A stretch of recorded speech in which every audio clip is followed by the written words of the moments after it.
Hey, Michael J. So, man, what do you think about this February Kaldheim League weekend? Is that what we call Pro Tours now?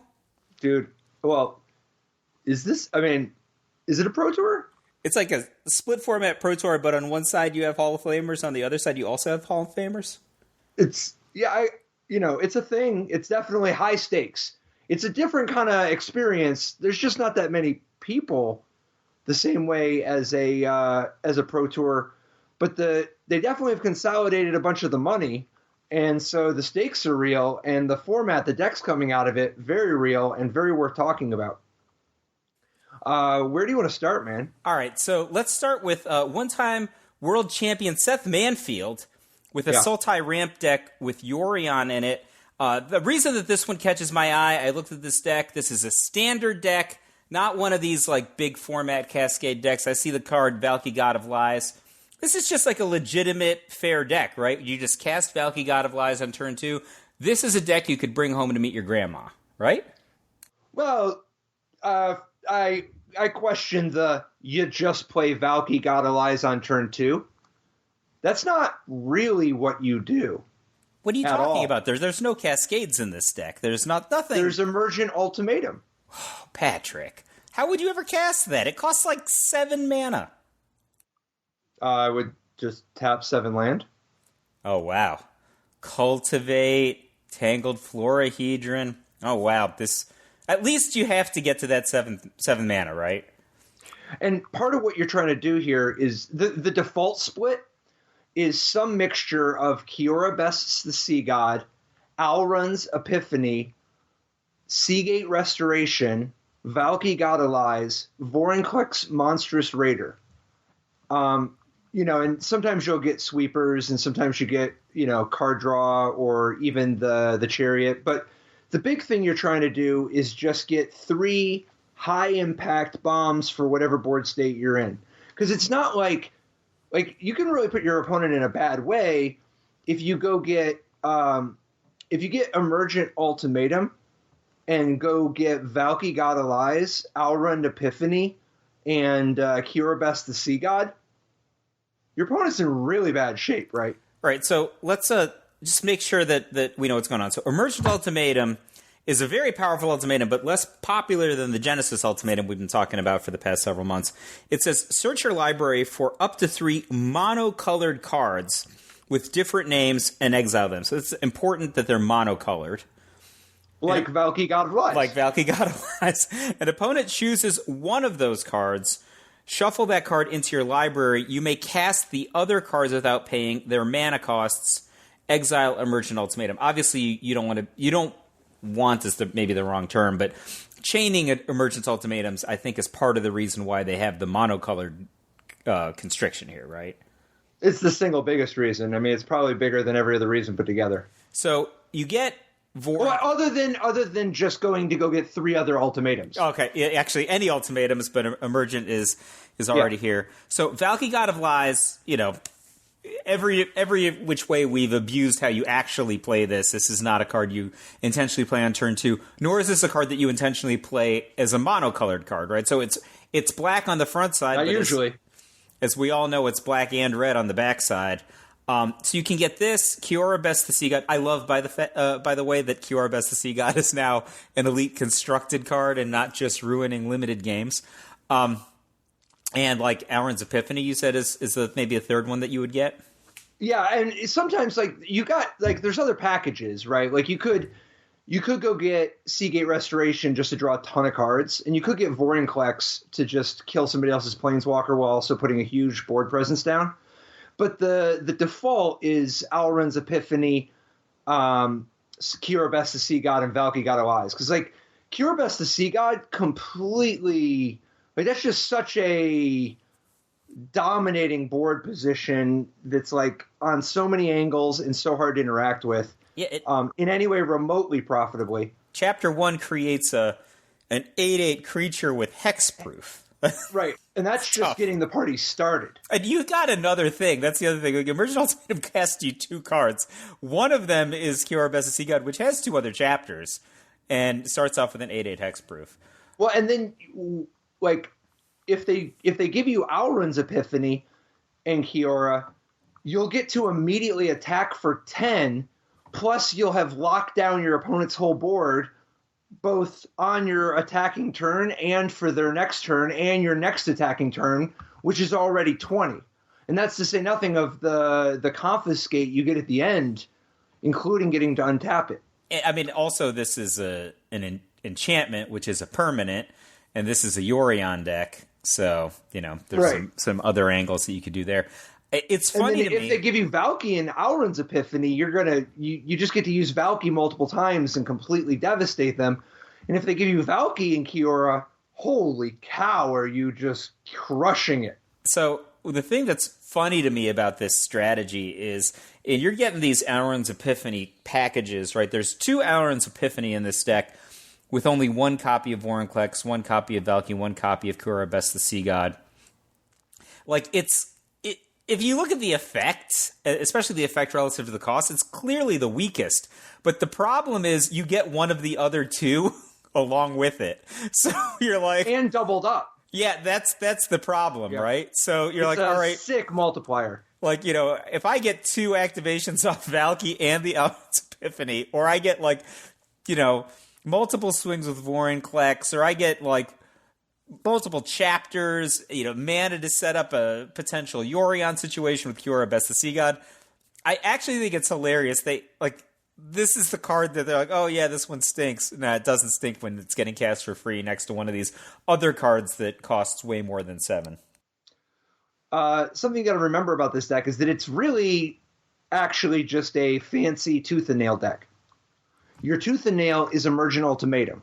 So instead of needing to spend 9, you only have to spend 7, but the colors are a whole thing. But it's quite a bit stronger than Tooth and Nail in many ways, right? It's a slightly weaker effect. Very often Tooth and Nail would just win the game, but it's at least on par with, Tooth and Nail packages that get Mephedros, Vampire, and Triskelion or something, right? And but at only 7 mana, and it had a schedule with stuff like Wolfwill Haven, Binding of the Old Gods, the Cultivate, but Tangled Florahedron. So it's got this very, very powerful Tooth and Nail type aspect. But you get to, for free, you get on the cheap anyway, not just a bunch of really powerful high-cost cards that you can, play to great effect, but also you get stuff like Seagate Restoration giving you more bombs without getting as flooded as you would otherwise.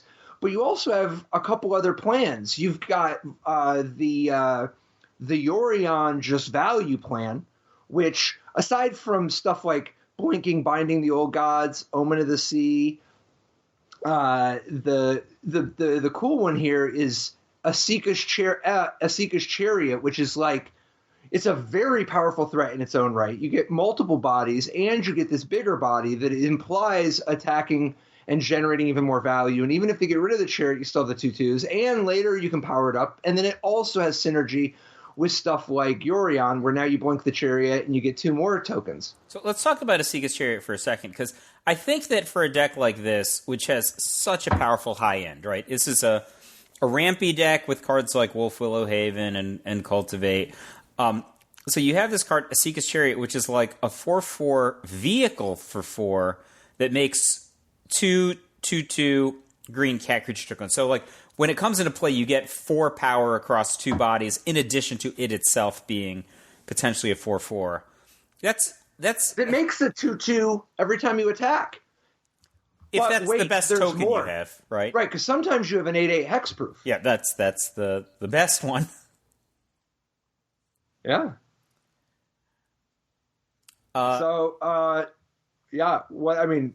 Chariot is great. It goes in tons of decks. It's just really powerful. I love Binding of the Old Gods in this deck. You described this deck as a... By the way, you know what Asika's Chariot... Sorry to backtrack a little, but just Asika's Chariot, this is kind of a weird analogy to draw, but Asika's Chariot is a Cloud Goat Ranger mixed with a Hero of Bladehold. You're both getting a Hero of Bladehold from the Chariot itself, but you're also getting a Cloud Goat Ranger sort of, even if they kill the big threat. there's even more threat. Yeah, this is very Cloud Goat Ranger. I totally get that. The thing that's funny to me about that is that Cloud Goat Ranger at 5 was often the high end of the decks that played Cloud Goat Ranger, and they would do their cheaty hideaway land thing to get the Cloud Goat Ranger in play. That was their whole big thing. Esika's Chariot is square in the middle of this deck. There's like 20 cards more powerful. Yeah, and it might 20 even cards be the less. Slight south side of middle. So I'm like, oh, is this actually far more resilient than a Cloud Goat Ranger? And it can get you more token card advantage, too. So there is... Yeah.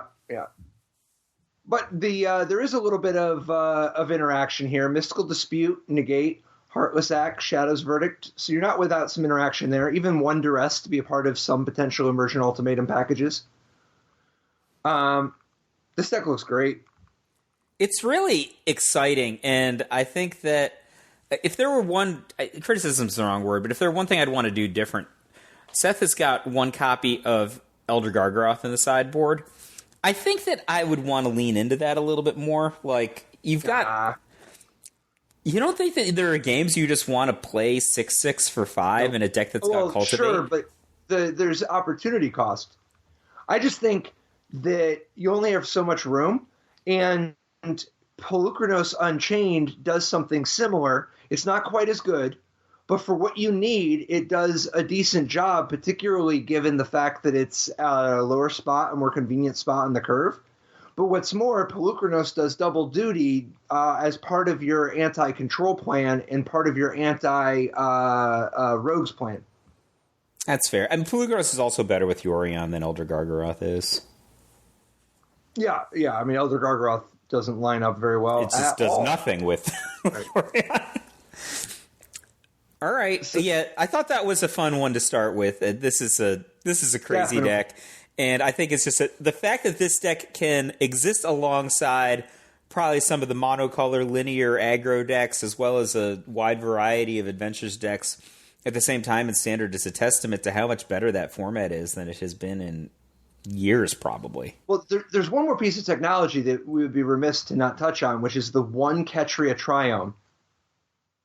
So on the surface, you're like, sure, I guess there's just, like obviously you're already playing 4 Zagoth Triome, and I guess you're willing to just have a tapped blue-green land that cycles for 3 that has the backdoor of make the red for the Valky. But the part that makes the Ketria Triome so cool is you can tutor it up with your 4 copies of Binding the Old Gods. And Binding the Old Gods conveniently ramps you so that you get to Valky God Allies on time. Like to get you there ahead of schedule, rather.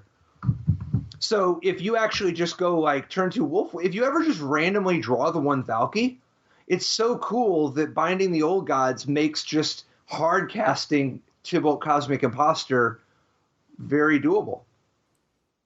Yeah, I'd love that. That's an awesome piece of technology, and I actually would have just missed it. Very, very, very cool. So what other decks did you like, man?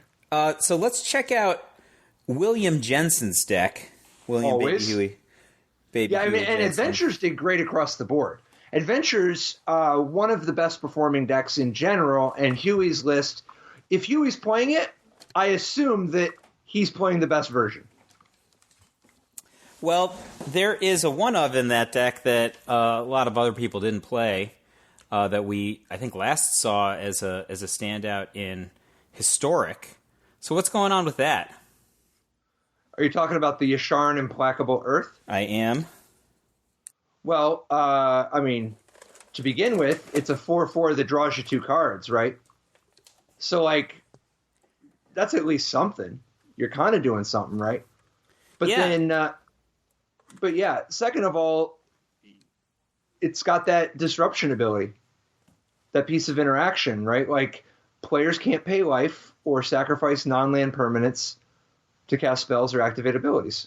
So do you think that's mostly coming up against, like, the White Weenie decks, for example? Like, they've got a lot of sacrifice this to give something indestructible or sacrifice this to give something protection?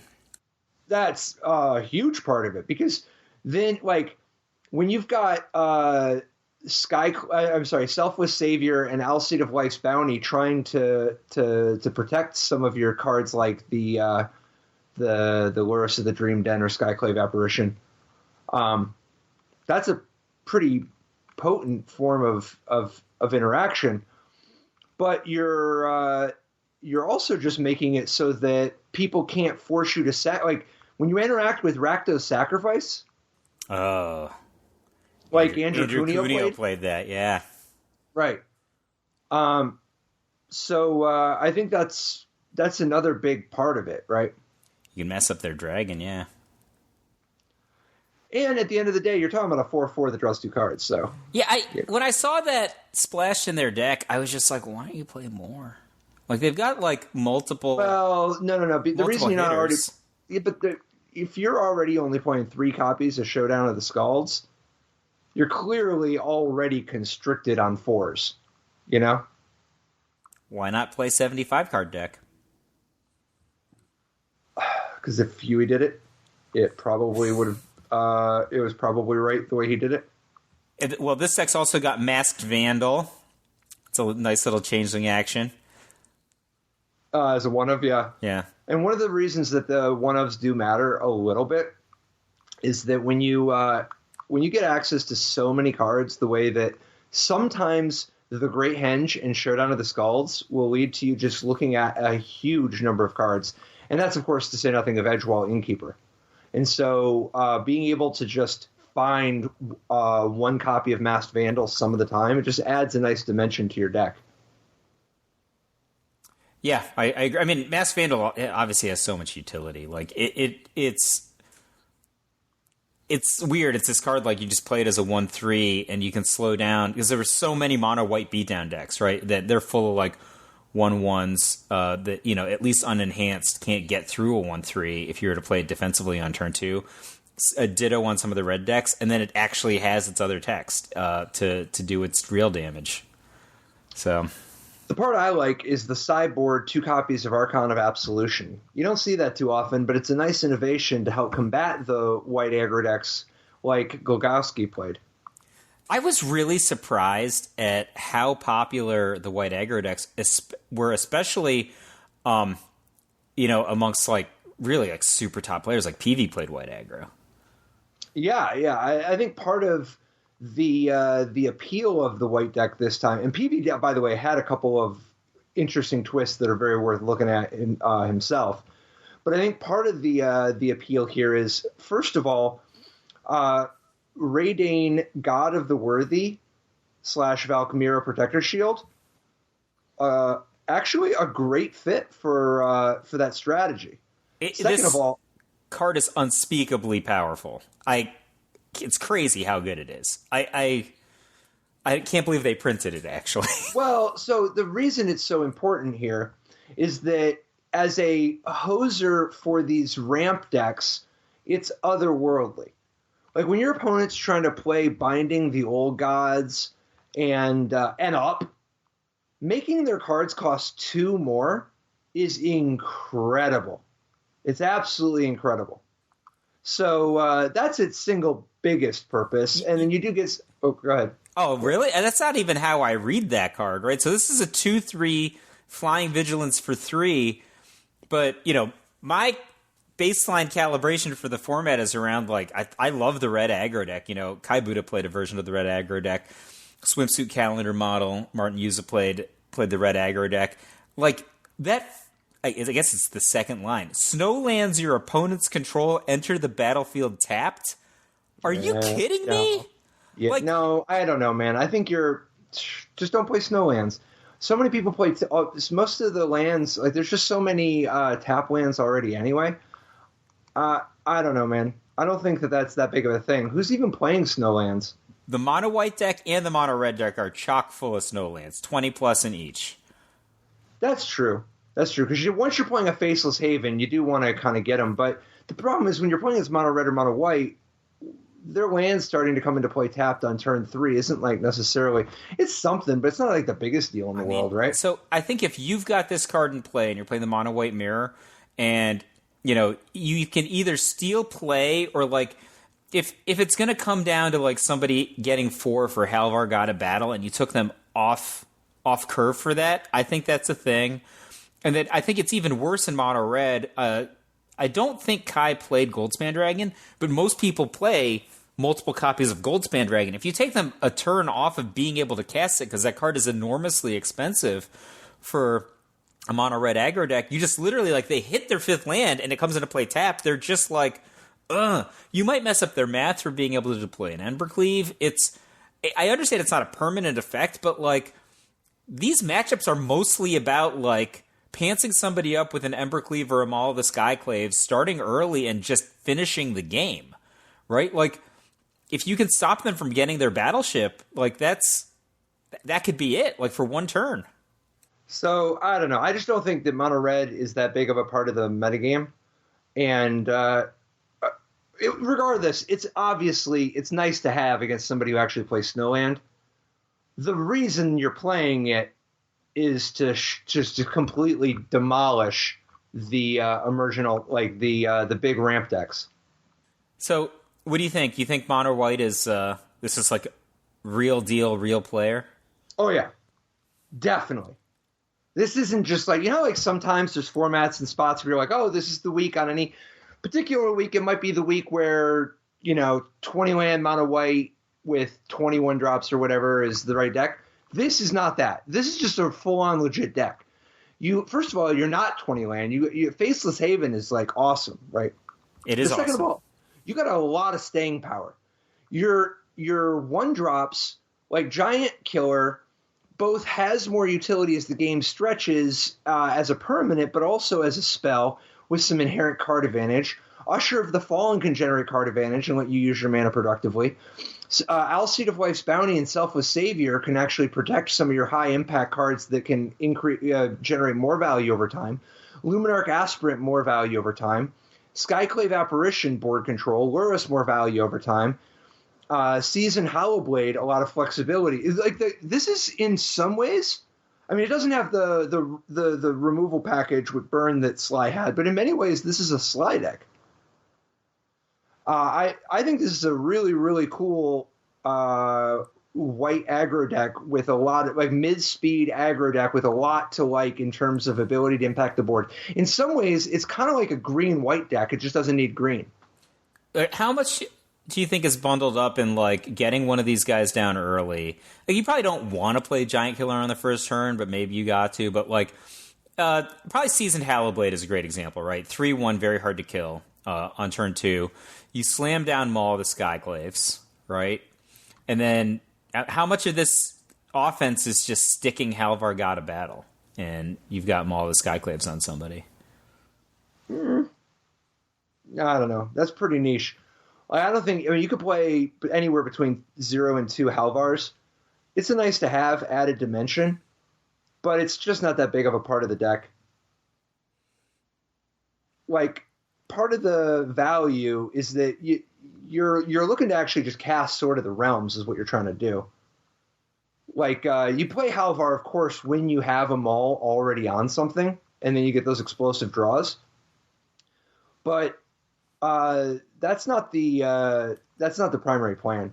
You want to play the backside.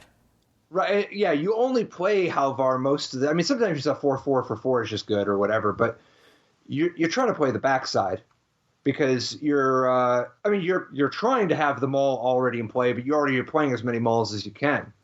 But like when you don't draw the Maul, you can put the Sword of the Realms on your Selfless Savior and protect anybody, and with the buyback, or you can put it on Skyclave Apparition, and you just have a very dominant board position.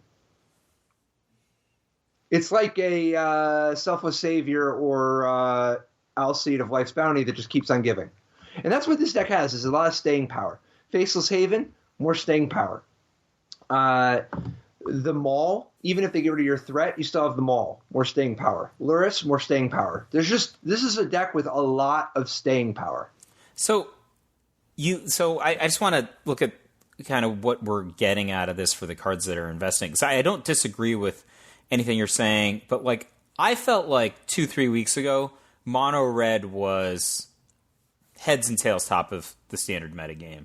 It was not that popular in this tournament, despite being played by some really serious all-time greats. But I feel like Mono Red has a lot of the same stuff that you're talking about in terms of like utility, bundled card advantage, and staying power amongst its offense that this deck does.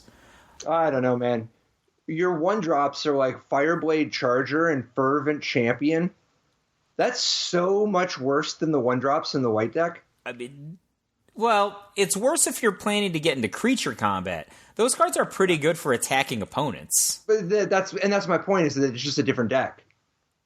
I think that the red deck has much lower card quality, and its strategy is not what the metagame is calling for right now.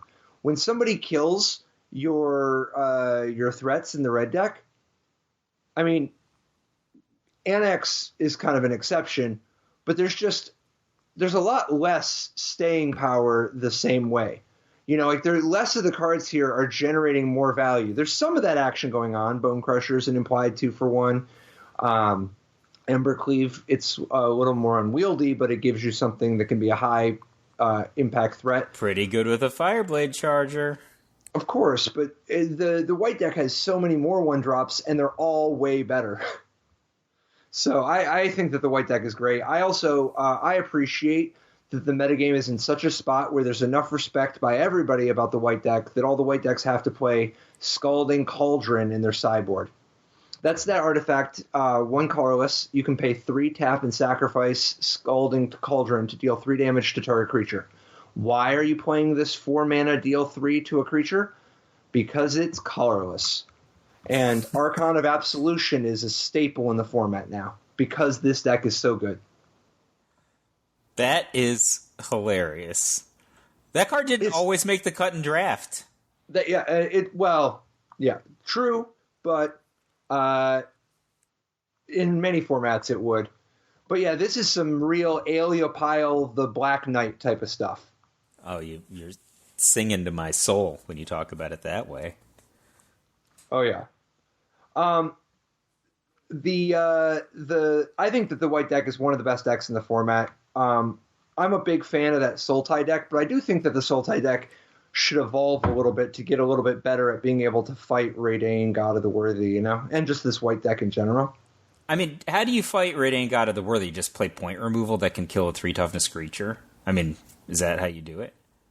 It's kind of a tough way to do it, unfortunately, because at the end of the day, you're still talking about Selfless Savior and Alseid of Life's Bounty just messing you up, right? So I think what you actually want is Extinction Event. Odds. But part of the problem is that Extinction Event can get slowed down by Reidane. So there is a little bit of damned if you do, damned if you don't, Yeah, I think you got to do Witch's Vengeance would be pretty good. -3/-3. Sometimes you just go after Reidane. But other times you actually can, I guess their types are just all over the place, though. Yeah, none of these are great solutions. No, they're not. So you're going to have to find something a little creative. By the way, I do like Idol of Endurance for even more staying power. It's kind of filling that, sometimes you just got to bring in your card draw engine of sorts out of and this is that. I like this one. That's a John Finkel 1998 Oath of Ghouls. And you called it. You predicted that Idol of Endurance was going to have its day. I mean, way back when M21 first came out, you talked about exactly this sort of a thing where some sort of white or white X aggressive deck might want to sideboard into a way to grind out somebody attrition-wise. Get back all the cards that have already been killed. Yep. Because that's the spot they often find themselves in. Isn't it a little disorienting to see multiple copies of Luris the Dream Den in the main deck, not in the sideboard, which is what all these white decks are built around? Nah, that comes up sometimes. Yeah, I mean, that's just part of the move, because you've had to do that some of the time with some of the sacrifice decks, So it's not like that's the craziest thing. And actually, white decks in higher powered formats have already been doing that move for a little bit. But what do you think of Raph Levy's twist on the white deck? He's got a couple little things. First one, he's got one Shadow Spear as an additional piece of equipment. And part of the reason for that is because he's playing 4 copies of Halvar, God of Battle. And part of the notable thing about Halvar is that it's not just that he's got more copies to power up the Maul and the Shadow Spear, it's that he's got more copies hoping to draw 2. He wants to play Sword of the Realms so bad that he wants to play 4 copies of Halvar so that the second Halvar is Halvar himself. The other thing he's got going here is 1 copy of Legion Angel in the main with 3 more in the sideboard, and the potential to bring in a second one depending on the matchup. First of all, I just love Shadow Spear. I mean, when I say love, I mean I hate Shadow Spear. I don't think I've ever won a game when somebody cast Shadow Spear against me in Constructed or Limited. I actually, when I saw that card, I was just like, this is someone who wants to murder the poor red deck. But I guess this deck does that on its fundamental merits. But just Legion Angel here. Is Raph the only one who played Legion Angel? That I saw. Yeah, it's definitely not standard. This is an amazing edge, I think, like for the mirror match, right? Where you're playing mono white against mono white, and you've got like I was going to say a factor fiction, but it's way more consistent than a factor fiction. Actually, I take that back. Ken Yukihiro played 2+2 Legion Angel. I don't know. That might be better. It's hard for me to imagine which one's better. But I think that looks to me like I mean 4/3 flyers are meaningful in the mirror match. 4/4/3 flyers are particularly meaningful in the mirror match. They're not particularly easy to interact with. Obviously, Raph's creatures in general are all going to be better at creature combat than the average white deck because he's got twice as many or 4 times as many copies of Halvar God of Battle, which implies more equipment. All the Skyclaves, everybody's got 4, but then 1+1 Shadow Spear. He's got more of everything that can make creatures big for fights. Well, part of the way he's getting this room is that he's cutting some of the stuff, like, for instance, you see here, no Usher. He's not trying to play small ball. He's definitely aiming a little bit bigger, you know? One other tactical use of Shadow Spear that's like surprisingly decent is that Shadow Spear... so you got lots to do with your mana, and so sometimes you'll be playing as a ramp deck and you won't even bother playing the Shadow Spear yet. You'll just be using your mana on other things. You're not racing the same way with Lifelink, and the trample isn't really getting you a lot of value, so you just hold it. However, sometimes they go make their big play, and very frequently it involves the Kiora Best the Sea God. Oh, nice and one. And you can Shadow Spear, remove its hexproof, and then hit it with hit it with the Skyclave Apparition. Or just tap it down with Giant Killer, or kill it down with Giant Killer. Yeah, but I think a lot of interaction for the Kraken. Throwing the chop down at the Kraken seems fantastic to me. Mm-hmm. That's one of the best things I think you can do with this. So the other twist with Ken Yukihiro's deck is that instead of that 1 copy of Shadow Spear, and he does have 2 Shadow Spears in the sideboard, by the way, and Ken, by the way, is aiming a little bit lower. Even though he has that second Legion Angel main deck in place of the 4th Halvar, he is going a Halvar heavy route. I think it's a little odd that he's only playing 3 Maul the Skyclaves, but the twist is that he's got 1 copy of Sentinel's Eyes, which is like actually kind of like, once you're the type of person who's in for Usher of the Fallen and like being a little more aggressive, it's kind of interesting how much Sentinel Eyes ensures that you've got an aura available for when like obviously it doesn't always, but like if your opponent's milling you because they're rogues, having 1 copy of Sentinel's Eyes makes your Halvar's much higher impact. I just to think about this a little bit. If you're going to play again, I mean, is 1 Sentinel's Eyes in the main deck, that's just the best way to do it? Like, if you really want to play against rogues, do you play more copies of cards like this? Well, they have diminishing returns because the second one you reveal is so much lower. The point is that you just having 1 copy you sometimes eventually get that angle, and the rogues deck mills you a bunch, so there's like a decent amount of the time that you end up getting it. You're not counting on it. It's just a nice to have.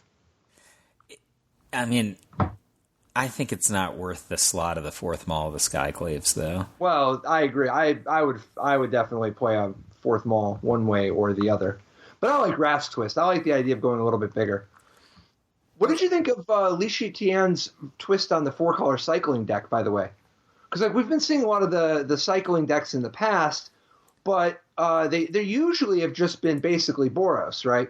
So Li Tian's list is first of all, you got to remember, it's a Lurrus of the Dream Den deck. Second of all, even though there's the Boros sort of sensibilities, it's pathway action left and right. There's 3 Ragrin Triomes, but beyond that, everything's pathways. 4 Hengegate pathways, 2 Bright Climb pathways, 4 Riverglide pathways, a Clearwater pathway, 4 Needleverge pathway, of course, 1 Blightstep pathway. So this is just like a Boros deck, but you can just play all the other lands as other things to support the Memory Leak, or the Boon of the Wishgiver, or the Startling Development. So the big you can just actually cast Improbable Alliance, right? I think that's a big part of it, right? Getting to play Improbable Alliance, because you had some action to pathways before, but you have more pathways now that are the pathways you want. So getting more pathways enough so that you can actually support Improbable Alliance reliably without needing your lands to be tapped, that's what you're really trying to get out of it. And Improbable Alliance is kind of it's a nice way to have more action while still staying low enough to the ground to be a Lurrus deck. Well, the thing that's great about Improbable Alliance is that, like, if you played the cycling deck in the past, the experience of it is you had this, like, relatively powerful game plan, which was all based on creatures, right? First Turn Flourishing Fox was very different from any game that didn't have First Turn Flourishing Fox. But then you had all these other guys that are generating some kind of value along the way. Stingers are actually surprisingly fast at killing people. Valiant Rescuer, 2 cost cycling, a concession there because its ability was so good going wide. But outside of these guys, you basically just had to win with Zenith Flare or like these high quality cycling creatures.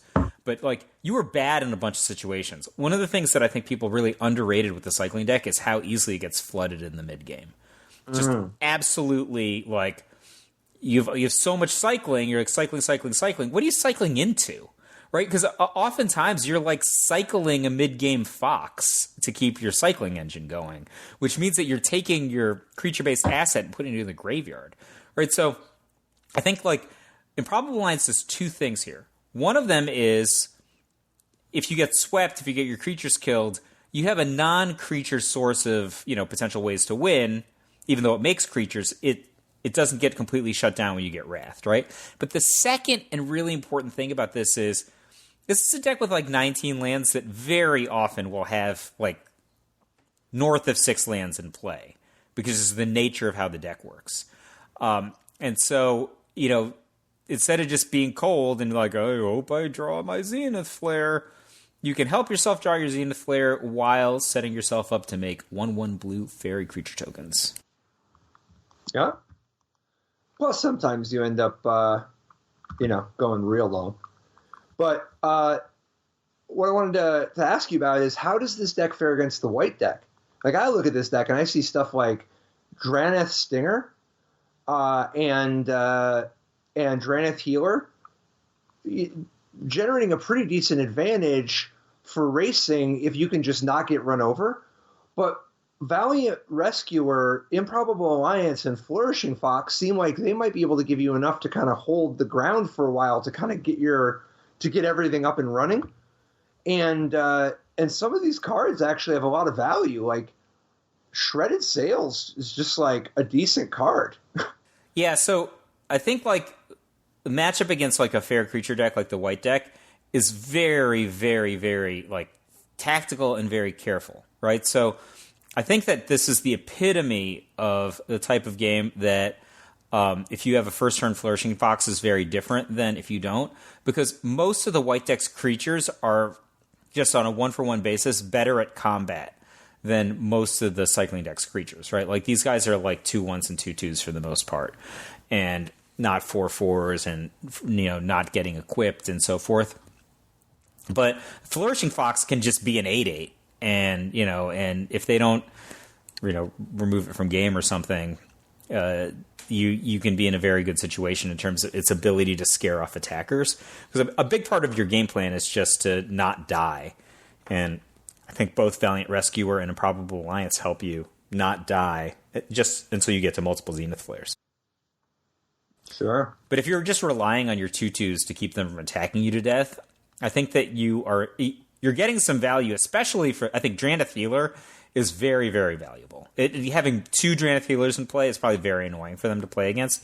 But like the reality is, they've got Mauls, they've got Gods, they've got other creatures that are bigger than a 2/1 or a 2/2, and just going to hit you until you have to start respecting them in combat. Yep. So we talked about Naya Adventures along the lines of stuff like what Autumn and Reed and Huey were playing, but did you see the Teamer Adventure deck? That it's kind of an interesting little twist, getting to play with like Ray Sato's Obosh the Prey Piercer as your companion. Now, some of what you're giving up, first of all, you don't get to play any of the stuff like Tangled Florahedron or Scavenging Ooze, right? And you don't get to play Showdown of the Scalds, but once you switch over to be Teamer, you don't have the Showdown as a temptation anymore anyway, right? And then getting that extra Obosh as a dimension can hit so hard when your odd creatures include Kazandu Mammoth and Lovestruck Beast and Bone Crusher Giant and Coma Cosmos Serpent. That's kind of spicy going long, but I love Alrund's Epiphany in this deck. I think that's just so cool because you're going to get so much mileage out of your extra turn in this deck. Oh, it has a great foretell game plan with Saw It Coming. Mm-hmm. I actually think that's one of the pretty unsung elements of this deck. By the way, you got to be careful. Unfortunately, you're not. I don't know if you're going to like this, but the way that you make room for that Alrund's Epiphany package is at the expense of the Great Henge. There's only 2 copies here. That's part of how you're. It's okay. It's okay. Okay. Well, the thing that I think about that is, first of all, I think it's funny that you describe Showdown of the Skulls. You're just not tempted because you're not white. Like, I'm just not tempted to play the best card in the other version. But I think that this set gets a lot back by just playing like 4 copies of Goldspan Dragon, for example. It is odd to me. And it helps you cast your Alrund's Epiphany. Yeah, for sure. Isn't it weird that there's not like more of the Great Henge or somewhere else? No, you always just want that, though. I do. I felt validated with all these other decks playing like as many as 4 copies of the Great Henge. I don't have a beef with Ray Saito playing only 2. I think it makes sense here. Although I do love that Lovestruck Beast into the Great Henge curve. You know that about me. Always. So I think this deck is very clean. That's one of the things that I like about it. I understand how all these cards work, and when I say that, I mean like in a lot of different positions you're in, you can just draw one of these cards, and it usually is pretty good. It doesn't require you to be drawing cards in a certain order. I think with the exception of Coma Cosmos Serpent early and Lovestruck Beast before the Great Henge, for the most part, everything is just kind of. You can do what you need to do with it when you draw it. And most of those cards line up with your opponent's cards throughout the course of a game pretty well. So, for example, if you're playing against, Seth Manfield's very powerful ramp deck, cards like Saw It Coming, 3 casting cost card, Foretell 2, highly, highly effective deep into the game. And they can also counter like a mid-range threat in an Adventure's Mirror or a God against a white weenie deck much earlier in the game. Obviously, this deck is fantastic both against people reliant on equipment or like kind of big equipment turns because of Brazen Borrower, and just fair creature decks in general, because it's got Bone Crusher Giant and Lovestruck Beast, right? Like, I don't know, like, it's been a while since I've gotten to play those two cards together in the same deck, but let me tell you who does not like playing against those. Like, mono red, not that there was a lot of mono green or anything in this tournament, but even mono white, not great against 4 Bone Crusher Giant, 4 Lovestruck Beast. Those decks rely on getting damage in early and putting the opponent on the back foot, and you just can't do that here, especially with Brazen Borrower as well. Right, so Brazen Borrower doesn't care how big your creature is. True. So I like this deck a lot, and then I think that is Goldspan Dragon kind of the end game play here? I think it's an excellent end game play, although it doesn't really lace up with anything. Well, Alrund's Epiphany. Just pay for it. Get there. Well, and hit with the dragon again. What's going on with Gob Nassif's deck? He's in second behind Paulo as of the recording of this, but like talk to me about this 4-color control deck. Abzan? No, maybe it's just Abzan control, I guess. Like, this is kind of a wild deck, right? Yeah, so the card that jumps out to me first amongst everything else is just like, kind of didn't make sense in context of all the other cards in the deck, was Acquisitions Expert. Now, I realize it has synergy with Yorion, right? But isn't that like all cards? Isn't that one kind of a weirdo? Right? It's just like, here's my Ravenous Rat. It's kind of a sweet Ravenous Rat. It's much better than Ravenous Rat. I mean, is it? Like, but I thought that was a weird one. What's a 1/2? I don't know. So what do you want out of your Ravenous Rat, man? So this deck has got 4 copies of Archon of Sun's Grace, which is a favorite from about a year ago. So it's a 2 white for a 3/4 flying lifelink. Pegasus creatures you control have lifelink. This is not a Pegasus, it's an Archon. But wait, there's more consolation. Whenever an enchantment enters the battlefield under your control, create a 2/2 white Pegasus creature token with flying. Luckily, this deck has cards like Binding the Old Gods, Doom Foretold, Elspeth Conquers Death, Elspeth's Nightmare.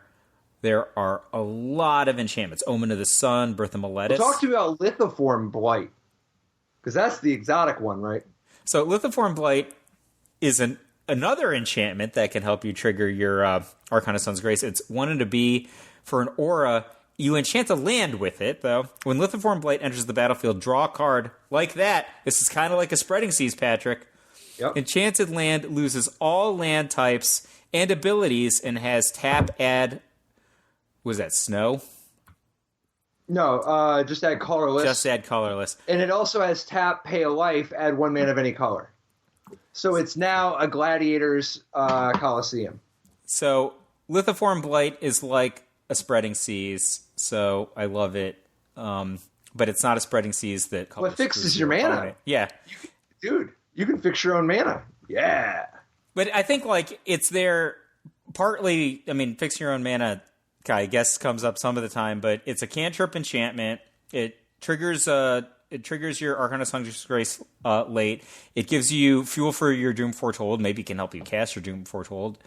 And, push you along the way. I think it helps. You're set up like a black-white deck mostly. So, like, splashing Binding the Old Gods, sometimes you actually just want a Lithoform Blight to solve your mana. But the other thing it can do is it can shut off other people's utility lands. Like, you can just play it on a Faceless Haven. That's where the real money is.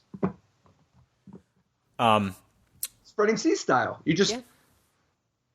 I like it. Yeah, that's great, man. I think that's an awesome, awesome, awesome call for this weekend. That's even worse, I think, than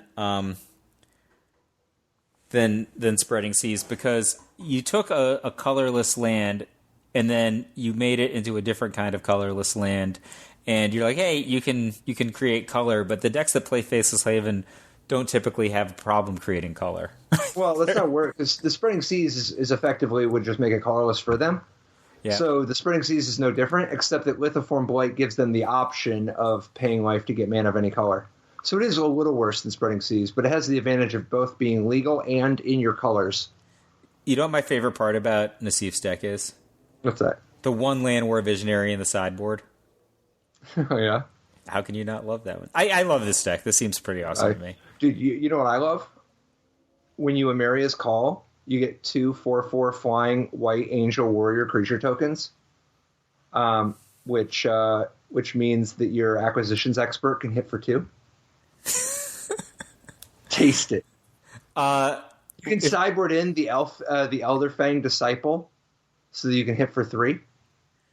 Yeah. This deck has just got every kind of Ravenous Rat, doesn't it? Yeah. All right. Awesome, dude. Talk to you next week. All right. Tried to play Dredge, it's a jailer hate. Ghostly prison waiting for my untapped phase. Your core trapped in amber stasis state. Lost a lot of friends, got left behind. Had to find a way not to lose my mind. Trapped in a vault with nothing but time. Parents and my friends were the key to find. Magic gave me purpose and drive. The game, the love, kept me alive.